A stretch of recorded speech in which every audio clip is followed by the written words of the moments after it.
My name is Alex, and for the last 6 years, I've worked as a geological surveyor. It's a job that takes me to the forgotten corners of the country, to places most people only see on maps, if they see them at all. Our task is simple: assess the stability and mineral composition of old, defunct sites for potential reclamation or permanent sealing. Last fall, my partner, Ben, and I were assigned to the Ironwood Creek mine, a sprawling labyrinth of tunnels burrowed deep into the heart of the Bitterroot Mountains in western Montana. The nearest town, a place called Tamarack, was little more than a wide spot in the road with a gas station, a diner, and a handful of houses. The people there were nice enough, in a reserved, keep-to-yourself kind of way. They had a deep-seated respect for the mountains that surrounded them, a respect that bordered on fear. On our first evening, while stocking up on supplies, the old man behind the counter, a fellow named Jedediah, eyed the logos on our jackets. He knew where we were headed. You could see it in the way his friendly demeanor tightened just a little. He leaned over the counter, his voice dropping to a conspiratorial whisper. "You boys be careful up at Ironwood," he'd said, his gaze flicking towards the darkening peaks outside his window. "And remember the old rule up there: never answer a voice that calls from the dark." I offered a polite smile, assuming it was just some local folklore, a ghost story to spook outsiders. "Every remote town has one."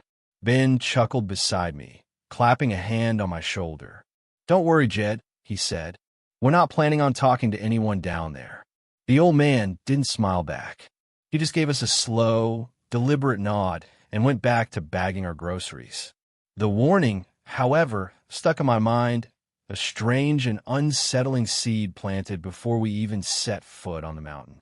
The drive up to the mine the next morning was a testament to its isolation. The paved road gave way to gravel, then to a dirt track that was slowly being reclaimed by the wilderness. The air grew thin and crisp, smelling of pine and damp earth. The mine entrance was a gaping maw in the side of the mountain, a dark, foreboding opening framed by rotting timbers and stained with decades of mineral runoff. It looked like a wound in the ancient rock, one that had never properly healed. Our work was methodical, almost mind-numbing at times.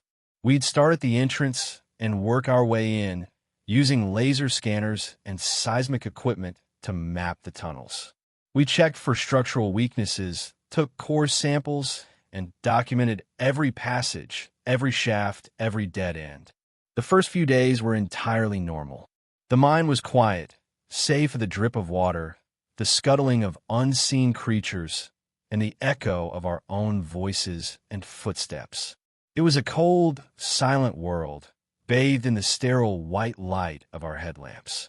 The darkness beyond our beams was absolute, a physical presence that seemed to press in on you. It swallowed sound, making you feel profoundly alone even when standing right next to someone. Ben and I had worked together for years and had a comfortable rhythm. We'd communicate with hand signals and brief, clipped sentences, our voices sounding small and insignificant in the vast subterranean space. But even in those first few days, there was something off about Ironwood Creek. It was a feeling more than anything else, a sense of being watched, a static in the air that raised the hairs on your arms. Sometimes I'd pause what I was doing, certain I had heard something just at the edge of my hearing. A faint scraping sound, a distant rumble that wasn't an earth tremor. But whenever I'd ask Ben if he heard it, he'd just shake his head, giving me a look that said I was letting the spooky atmosphere get to me. I tried to ignore it, to focus on the data, on the precise measurements and the geological charts. This was a job, after all, a scientific endeavor, but the feeling lingered. The mine felt old, ancient even, in a way that had nothing to do with when it was excavated. It felt like we were intruders in a place that had its own secrets, its own quiet history that had long since been forgotten by the world above.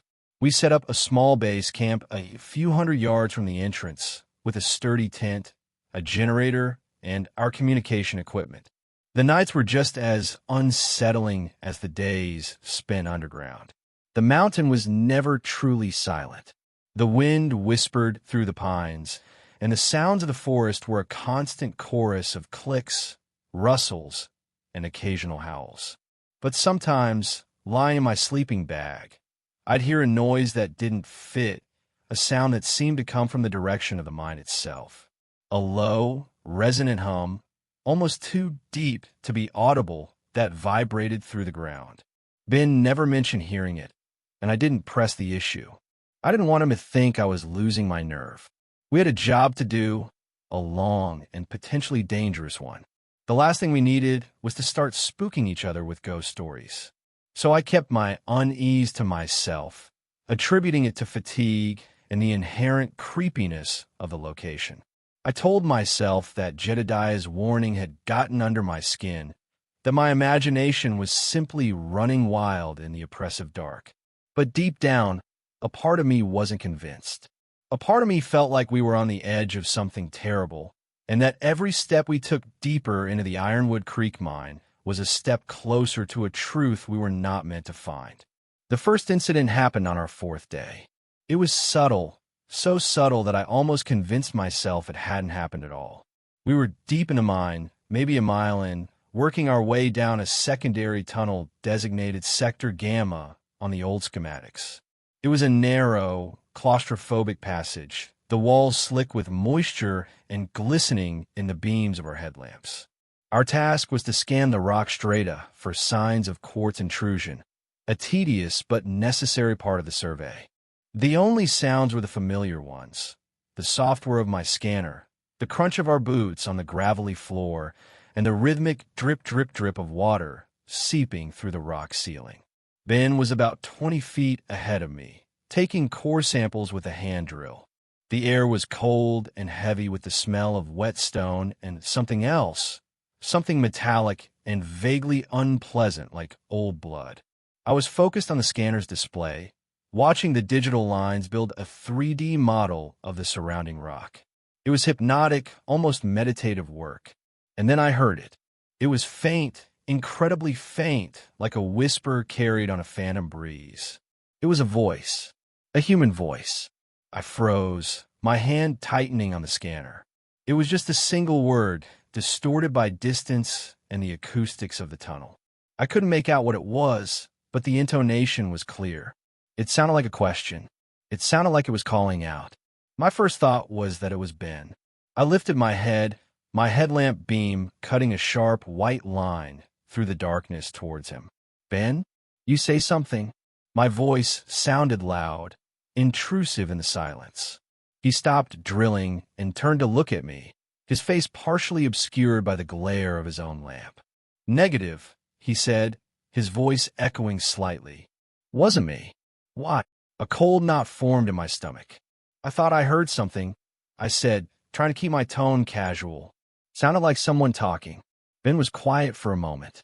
He swept his headlamp beam down the tunnel, past me, and then back towards the darkness behind him.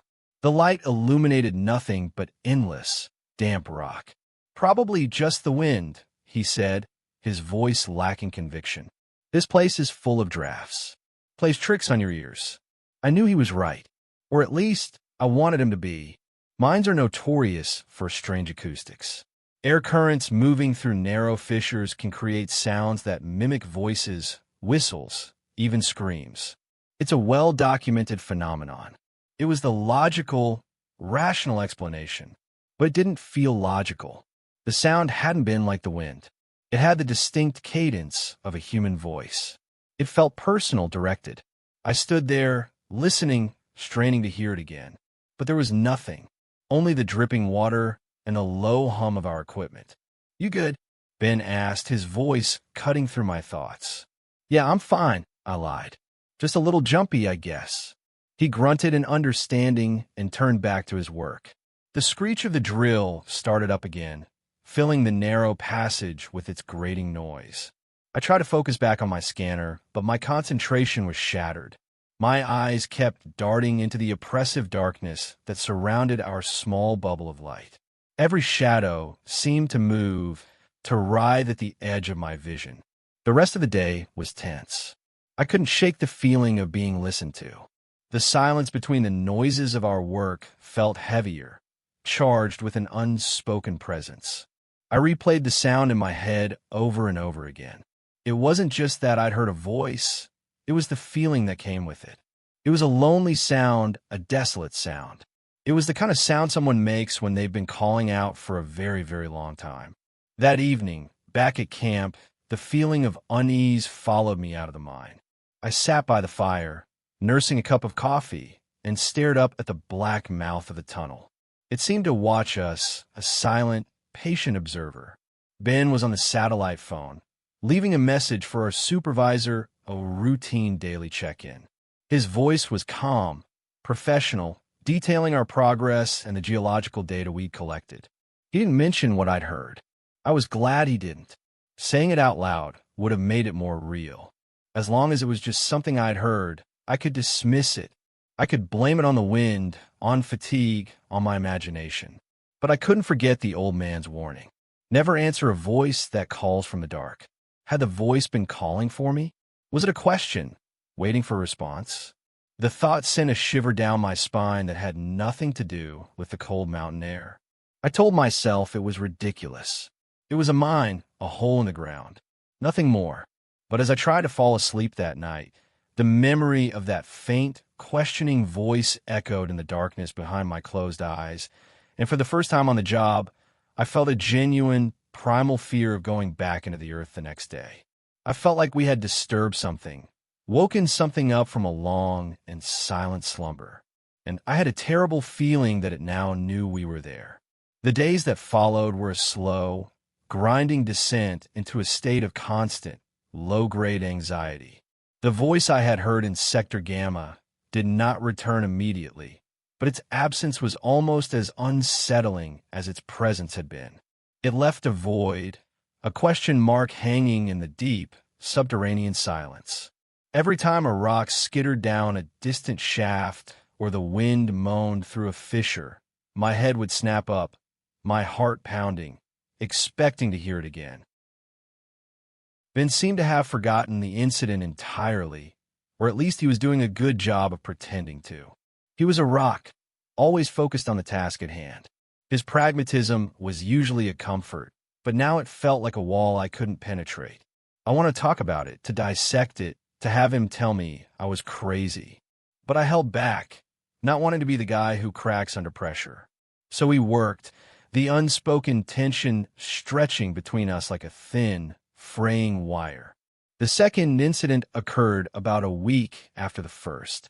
We had moved our survey to a deeper level of the mine, a section that had been closed off since the 1950s according to our maps.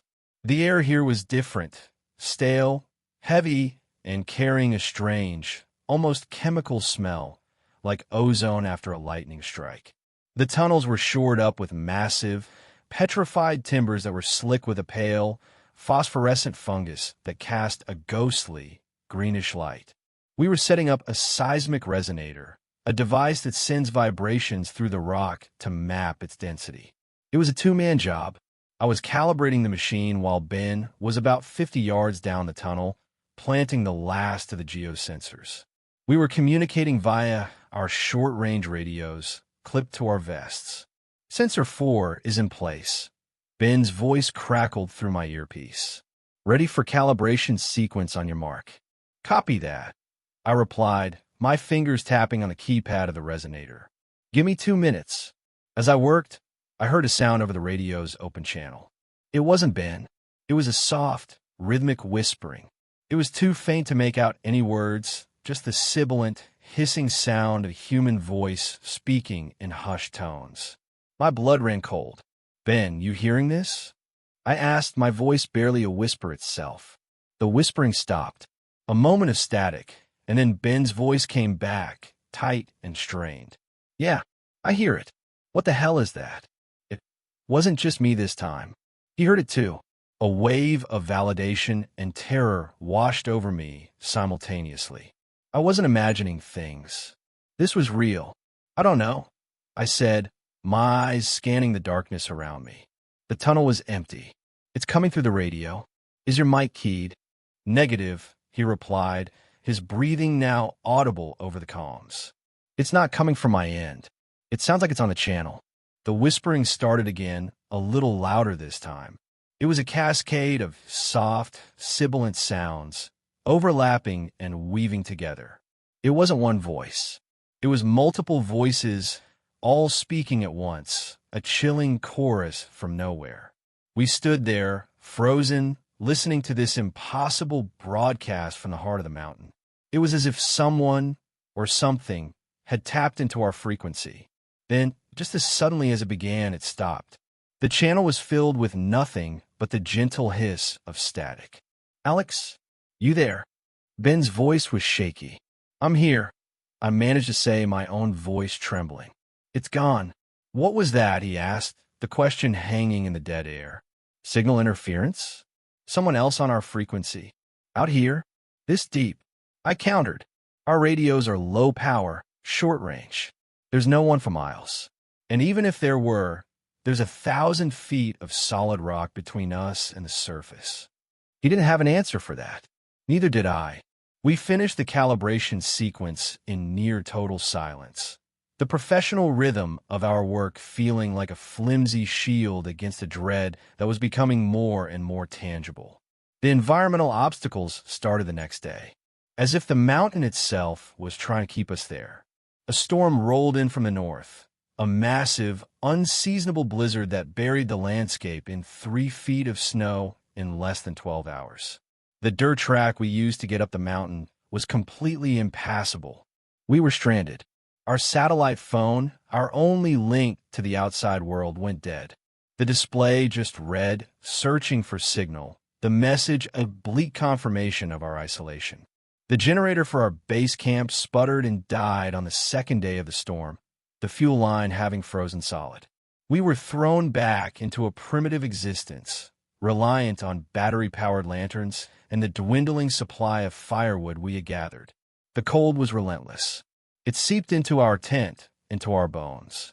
But the physical hardship was nothing compared to the psychological pressure. Being trapped made the mind feel less like a workplace and more like a prison. And every night, the storm would howl outside, the wind shrieking through the pines like 1,000 tormented voices, and I would lie awake, listening, wondering if the sounds from the mine would start again. They did, but not in the way I expected. Tools began to go missing. One morning, a specialized wrench that Ben had been using was gone from his belt. We searched the entire section of the tunnel we were in, a place we hadn't left for hours. It was nowhere. We were forced to backtrack 2 levels to get a spare from our main cache. Later that day, we found the missing wrench. It was sitting on a rock in the middle of a passage we had cleared not an hour before, placed neatly, almost deliberately, as if on display. Another time, my seismic scanner, a piece of equipment worth tens of thousands of dollars, vanished from the spot where I had set it down. We were in a dead-end tunnel. There was nowhere for it to go. Ben and I were the only 2 people there. We searched for over an hour, a frantic, desperate hunt in the oppressive dark. We eventually gave up, the loss a major blow to our survey. The next day, we found it back at our base camp, tucked inside my sleeping bag, cold and damp. The cold spots started a few days later. They were distinct, localized pockets of frigid air in the deepest parts of the mine. You'd be walking down a tunnel, the temperature a steady 45 degrees, and then you'd step into an area where the air was suddenly, shockingly cold, like walking into a meat locker. Your breath would fog, and goosebumps would erupt on your arms. The temperature gauge on my multi-tool would drop 20 or 30 degrees in the space of a few feet. Then a few steps later, it would be back to normal. There was no draft, no source of the cold. It was just there, a patch of unnatural, predatory chill in the darkness. Each incident, on its own, could almost be explained away. Misplaced tools, strange atmospheric conditions, faulty equipment. But together, they formed a pattern, a clear and terrifying escalation. Something was toying with us. Something intelligent. It was moving our things, creating impossible phenomena, letting us know, in no uncertain terms, that we were not welcome. The breaking point came during the second week of being snowed in. We were low on food, low on fuel for the camp stove, and our nerves were frayed to the breaking point. We had decided to explore a promising-looking side tunnel that wasn't on any of the maps we had. It was a risk, but our primary survey was stalled without a functioning scanner, and we were getting desperate for a discovery to justify our extended time here. The tunnel was old, clearly from the earliest days of the mine. The walls were rough-hewn, scarred with the pickaxe marks of men long dead. It sloped steeply downwards, and the air grew colder and denser with every step. After about 500 feet, the tunnel opened into a large, cavernous chamber, the ceiling lost in the darkness above our headlamp beams.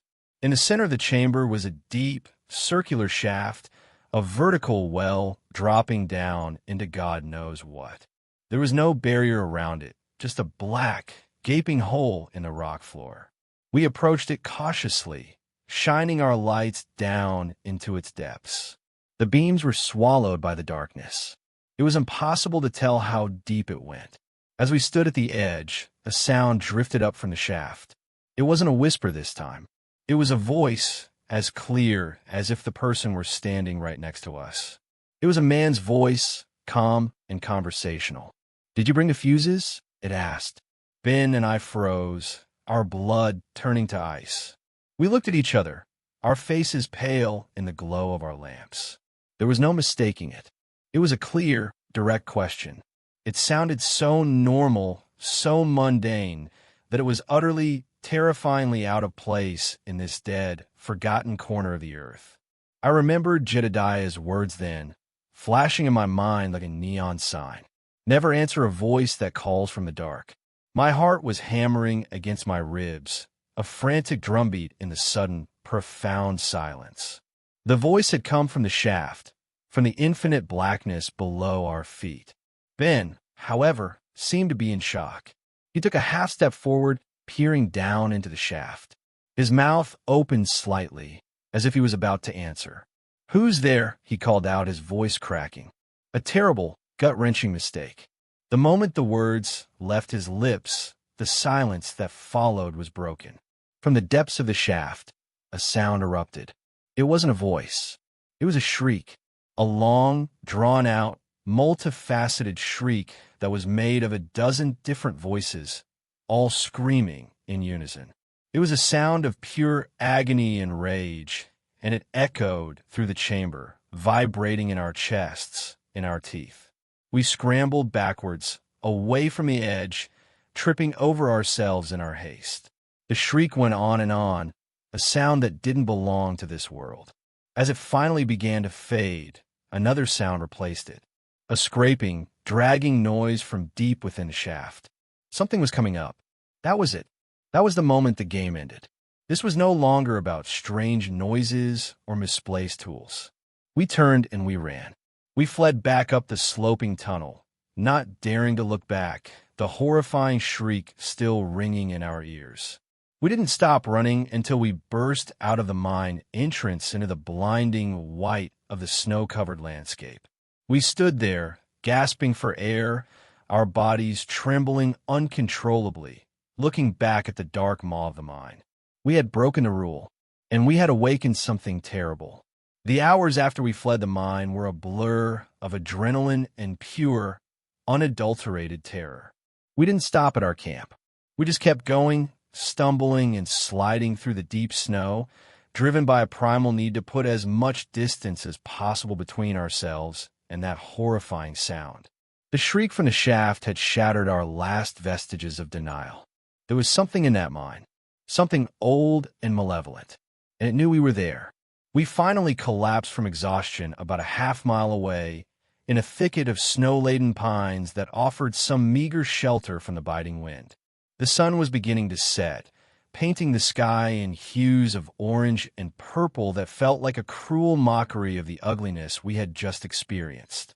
We didn't speak for a long time, the only sounds our own ragged breaths and the frantic beating of our hearts. "What was that, Alex?" Ben finally whispered, his voice hoarse. He was staring back towards a mountain, his face a pale, haunted mask. What in God's name was that? I had no answer. I just shook my head, my mind struggling to process the impossible reality of it. The clear, conversational voice asking about fuses. The chorus of screams. The sound of something ascending from the depths. It didn't fit into any logical framework. It was the stuff of nightmares made real. We knew we couldn't stay out in the open. The temperature was dropping fast, and we were soaked with sweat and snow. We had to go back to the camp for shelter for supplies. The thought of sleeping so close to that mine entrance was terrifying, but freezing to death was a more immediate threat. We made our way back, moving cautiously, every snap of a twig or gust of wind sending a fresh jolt of fear through us. The camp was as we had left it, silent and still under a blanket of fresh snow. But the atmosphere had changed. The familiar clearing no longer felt like a place of refuge. It felt exposed, vulnerable. The dark opening of the mine loomed over us, a black hole of dread that seemed to suck all the light and warmth from the air. That night was the longest of my life. Neither of us slept. We sat huddled in the tent, a single battery-powered lantern casting long, dancing shadows on the canvas walls. We had a hunting rifle with us, a standard part of our kit for bear protection. Ben kept it across his lap, his knuckles white as he gripped the stock. It felt like a pathetic, useless talisman against whatever was dwelling in the mountain. Around midnight, the ground began to vibrate. It wasn't an earthquake. It was a low, rhythmic booming coming from deep within the earth directly beneath us. Boom, boom, boom. It was slow and deliberate, like the footsteps of something immense. With each impact, the ground would tremble, and a fine dusting of snow would shake loose from the trees outside. We looked at each other in the dim light of the lantern, our eyes wide with terror. This was new. This was different. The phenomena had always been confined to the mine itself. Now it was outside. It felt like the mountain itself was stirring, waking from a long slumber. The booming continued for what felt like an eternity, a slow, patient, and impossibly heavy tread that seemed to be searching, pacing back and forth in the rock beneath our feet. Then the voices started, not from a radio, not from a deep shaft, but from the woods around us. They came from all directions at once, whispering from behind the trees, from the snowbanks, from the dark sky above. They were the same sibilant, overlapping whispers we had heard on the radio, but now they were in the open air, carried on the freezing wind. They circled our camp, a vortex of unintelligible, menacing sound. Ben started to unravel. "They're out there," he hissed, his eyes darting around wildly. "They're all around us." "Stay calm," I said, my own voice shaking so badly I could barely form the words. "It's the wind. It's just the wind in the trees." But I knew it was a lie. The wind didn't whisper your name. And that's what happened next. Amidst the chorus of incoherent whispering, a single voice detached itself from the cacophony. It was a woman's voice, soft and gentle, and it spoke my name. "Alex," it whispered, seeming to come from just outside the tent flap. "Let me in. It's cold out here." My breath hitched in my throat. It was a trick. It had to be. A cruel, psychological game. But the voice was so convincing, so full of pleading vulnerability. For a split second, an insane, irrational part of me wanted to open the tent to help whoever was out there. Then I remembered Jedediah's warning, the one Ben had so disastrously broken. Never answer a voice that calls from the dark. It wasn't just about speaking to them. It was about acknowledging them, engaging with them in any way. "Don't listen," I whispered to Ben, grabbing his arm. "It's not real." The voice came again, closer this time, a breathy whisper right against the canvas. "I know you're in there, Alex. I can see your light." Suddenly, Ben snapped. He lurched to his feet, raising the rifle. "Leave us alone," he screamed into the darkness. "Get away from us." The moment he shouted, the whispers stopped. A dead, heavy silence fell over the camp. The booming under the ground ceased. For a moment, I thought, hoped that he had scared it off. Then the ground heaved. It wasn't a tremor. It was a single, violent lurch, as if something colossal had thrown its weight against the bedrock beneath us. The lantern fell over, plunging the tent into darkness. We were thrown to the floor. From outside came a deafening crack, the sound of a massive tree trunk splitting in two. Panic took over. We scrambled for the tent zipper, fumbling in the pitch black. We burst out into the frigid night air. The moon was hidden behind thick clouds, but the snow cast a faint, ethereal glow over the scene. And what we saw made my mind recoil. One of the massive pine trees that bordered our clearing, a tree that must have been 100 feet tall and 5 feet thick at its base, was falling. It was falling directly towards our tent. But it wasn't falling naturally. It had been pushed. There was no sound of a chainsaw, no sign of rot. The base of the trunk was shattered, splintered outwards, as if from a massive, impossible impact from the direction of the mine. We ran. We didn't have time to think. We just turned and sprinted into the woods as the giant tree came crashing down with a sound like the end of the world, obliterating the spot where we had been just seconds before. Snow and splintered wood exploded into the air. We kept running, blindly, tripping over roots and fallen branches, the sounds of the whispers starting up again behind us, this time laced with something that sounded like laughter. We ran until our lungs burned and our legs gave out. We finally took refuge in a shallow rock alcove, huddling together for warmth, listening as the chorus of disembodied voices continued to mock us from the surrounding darkness. The physical danger, the sheer impossible power we had just witnessed, had stripped away any last hope that we were dealing with something explainable. This wasn't a ghost. It wasn't a trick of the mind. It was a force of nature, a geological scale entity that could shatter ancient trees like twigs. We had trespassed into its home, and now it was hunting us. The hours ticked by with agonizing slowness. Every shadow seemed to hold a lurking figure. Every gust of wind sounded like a footstep. We were unarmed, exposed, and miles from any semblance of safety. The whispers eventually faded with the first hint of dawn, leaving behind a silence that was just as terrifying. As the weak morning light filtered through the trees, we knew we had to make a choice. We could try to wait for the snow to clear, a process that could take weeks, or we could risk going back into the mine. It sounded insane, but it was a calculated risk. The entity, whatever it was, seemed to be tied to the mountain, but its most direct and terrifying manifestations had been inside the tunnels. Outside, it could topple trees, its power seemingly limitless. Inside, it played with sound with our minds. Maybe, just maybe, we could navigate the labyrinth we had spent weeks mapping and find another way out, an old ventilation shaft or an access tunnel on the other side of the ridge.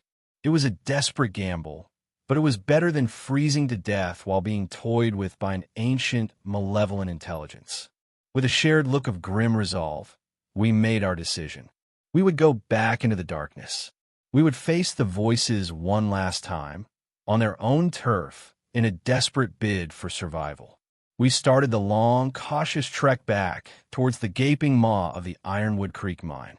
The final descent began not with a choice, but with the mountain making one for us. As we cautiously re-entered the mine, the silence was absolute. The whispers were gone. The underground booming had ceased. There was only the drip of water and the sound of our own ragged breathing. It was a predatory silence, the kind that comes before a strike. We moved quickly, our headlamps cutting frantic paths through the familiar tunnels, heading for a ventilation shaft marked on a schematic from the 1920s. It was our only hope for a way out that didn't involve passing the main shaft where we had made our fatal mistake. We were about 1.5 miles deep, navigating a narrow passage when the rumbling started. It wasn't the slow, rhythmic booming from before. This was a high-frequency vibration that hummed through the soles of our boots, growing in intensity with every second. Dust rained down from the ceiling. Small pebbles began to skitter down the rock walls. "Cave in," Ben yelled, his voice tight with panic. There was no time to run back. The entire passage was shaking violently. Ahead of us, a small fissure in the rock wall, one we had noted but ignored, was widening with an audible cracking sound. It was our only chance. "In here!" I screamed, shoving Ben towards the opening. We squeezed through the crack in the rock just as the tunnel behind us collapsed with a deafening roar, a tidal wave of rock and earth that filled the space where we had just been standing. The world went black. The roar was absolute, a physical force that battered us, stealing the air from our lungs. We were thrown forward by the concussion, landing in a heap in a space no bigger than a closet. The noise subsided, replaced by an even more terrifying silence. We were trapped. The way back was gone, buried under tons of rock. I fumbled for my headlamp, my hands shaking uncontrollably. I clicked it on. Ben did the same. We were in a small, natural cavern, a pocket in the rock that the cave-in had, by some miracle, left intact. But our relief was short-lived. This space wasn't on any of our maps. We were cut off, buried alive in an unknown part of the mine. And we were not alone. The whispers started again, not from one direction, but from all around us, seeming to emanate from the very rock itself. They were louder now, clearer. We could almost make out words, fragments of sentences and languages we didn't recognize, interspersed with that same calm, English-speaking voice we'd heard from the shaft. "The fuses," it said, the voice right beside my ear. "You didn't bring them." "We're going to die here," Ben muttered, rocking back and forth, his face a mask of despair. "No," I said, grabbing his shoulder, forcing him to look at me. "No, we're not. There's another way out. There has to be." Our headlamp beams revealed a narrow tunnel leading away from the small cavern, sloping steeply downwards. It was our only option. We pushed forward, deeper into the unknown, the chorus of whispers following us like a funeral dirge. The air grew colder, and the strange metallic smell of ozone was so strong it made our eyes water. The tunnel opened into a vast, cathedral-like cavern, far larger than any we had seen before. And the source of the whispering was immediately apparent. The walls of the cavern were not solid rock.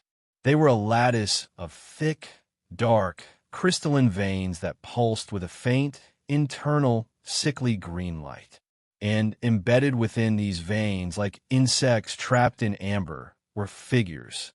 They were humanoid in shape, but horrifically distorted. Their limbs were elongated, their bodies twisted into impossible angles.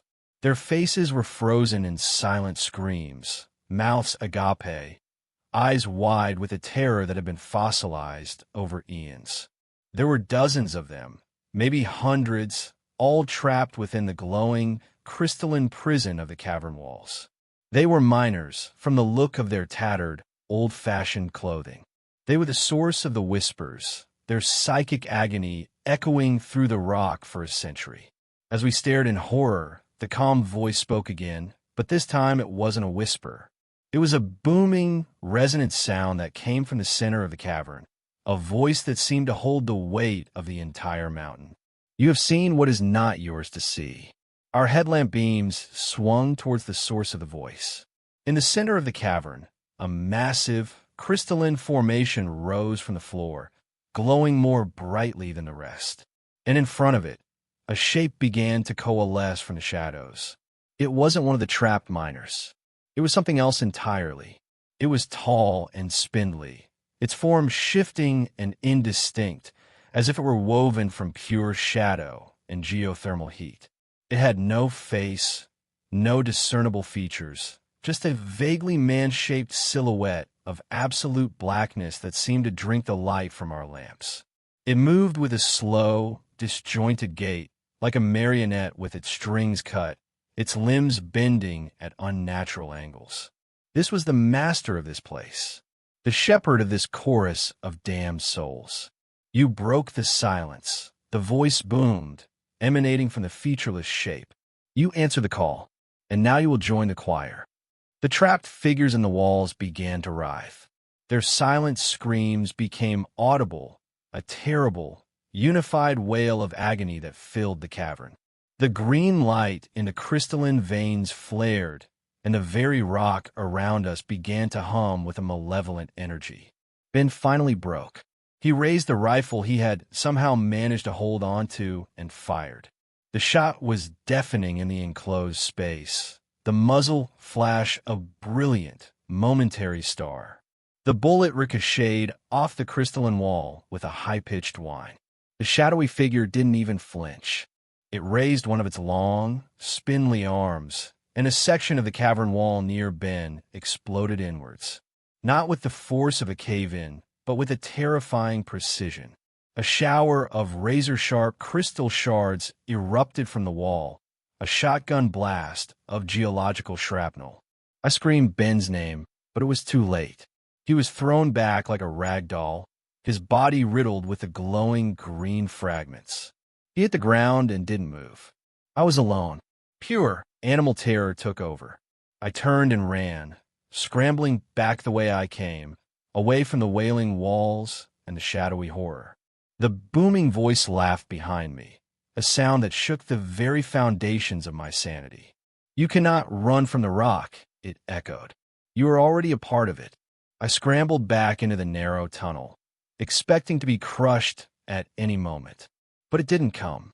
I could hear it behind me, a slow, scraping sound, the sound of something dragging itself along the stone floor. It wasn't rushing. It knew it didn't have to. I reached the small cavern where the cave-in had trapped us. There was nowhere to go. The main tunnel was blocked by a mountain of rubble. It was a dead end. This was it. This was where I would die, my own screaming face to be forever preserved in a glowing green tomb.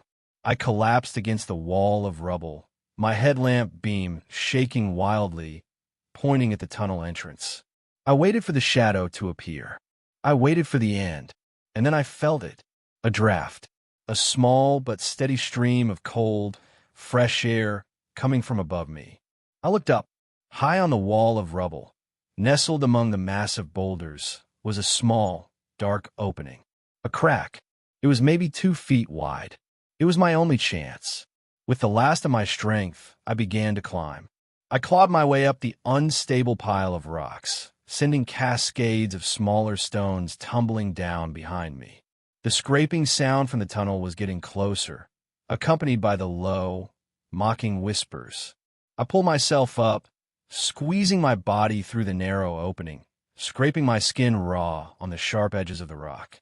I fell through the other side, landing hard on a downward-sloping surface of loose scree. I had found it, the ventilation shaft. It was a near-vertical climb, but there were old, rusted iron rungs set into the rock. Without a second thought, I began to ascend, pulling myself up rung by rung, my muscles screaming in protest. Below me, from the hole I had just crawled through, the whispering intensified, a sound of pure, frustrated rage. I didn't look down. I just climbed, driven by a singular, desperate need to see the sky again. I don't know how long I climbed. It could have been minutes or hours. My world narrowed to the next rung, the next breath, the next upward pull. The air grew fresher, colder. And then I saw it. A faint circle of gray light far above me. The surface. I emerged from the earth like a creature being born, crawling out of a narrow, forgotten hole in the side of the mountain, miles from our original campsite. I lay on the snow, gasping, my body a wreck of cuts, bruises, and sheer, soul-crushing exhaustion. I had made it. I was alive. The snow had stopped, and a weak, watery sun was trying to break through the clouds. The world was silent, peaceful. The contrast to the hell I had just escaped was so profound it felt unreal. I looked back at the small, dark hole I had crawled out of, half expecting to see a shadowy arm reach out after me. But there was nothing, just the silence of the mountain. It took me 2 days to walk out. I had no food, no water save for melted snow. I was running on pure adrenaline and the ghost of Ben's memory.